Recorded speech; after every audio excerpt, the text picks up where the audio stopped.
kalau kita renungkan tentang umur kita yang terbatas, dan kita renungkan tentang kemampuan kita yang terbatas, dan kalau kita berpikir ekonomis bagaimana bisa dengan modal sedikit namun mendapatkan keuntungan sebanyak-banyaknya, maka ibadah yang terbaik untuk bisa meraih keuntungan yang sebanyak-banyaknya adalah berdakwah di jalan Allah Subhanahu wa taala. Ingat sabda Nabi sallallahu alaihi wasallam, "Man dalla ala khair falahu mithlu ajri fa'ilihi." Barang siapa yang menyuruh kepada kebaikan, orang kemudian mendapatkan hidayah atau melakukan suatu kebaikan, maka bagi dia pahala orang yang mengamalkannya.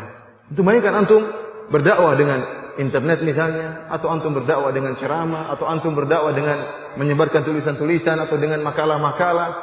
Kemudian ada seorang yang membaca, kemudian dia dapat hidayah, kemudian dia mengamalkan apa yang antum sampaikan dalam tulisan tersebut.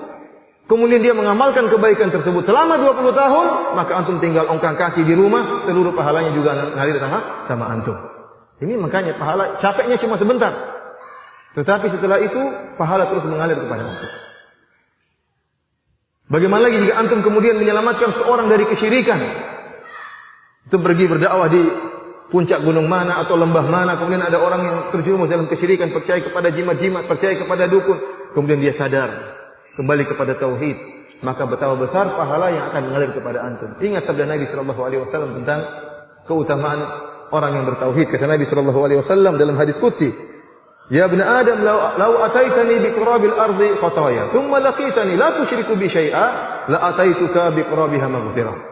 Kata Allah Subhanahu wa taala, "Wahai anak Adam, kalau seandainya engkau mendatangiku pada hari kiamat dengan membawa dosa sebesar bumi ini, kemudian engkau menemuiku dalam keadaan tidak berbuat syirik sama sekali, la ataituka bi qurabiha maghfirah, maka aku akan mendatangimu dengan ampunan sebesar bumi pula." Ini keutamaan tauhid. Orang yang bertauhid diberi ampunan oleh Allah Subhanahu wa taala dengan seluas-luasnya.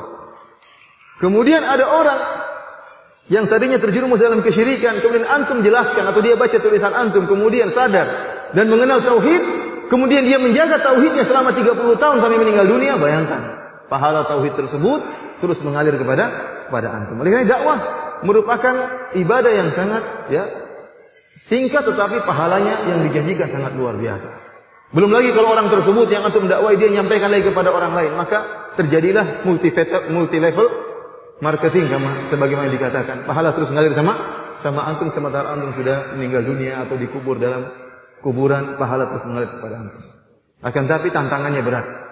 Karena ganjaran yang dijanjikan kepada seorang yang berdakwah berat, besar ganjarannya, maka tantangannya pun sangat berat.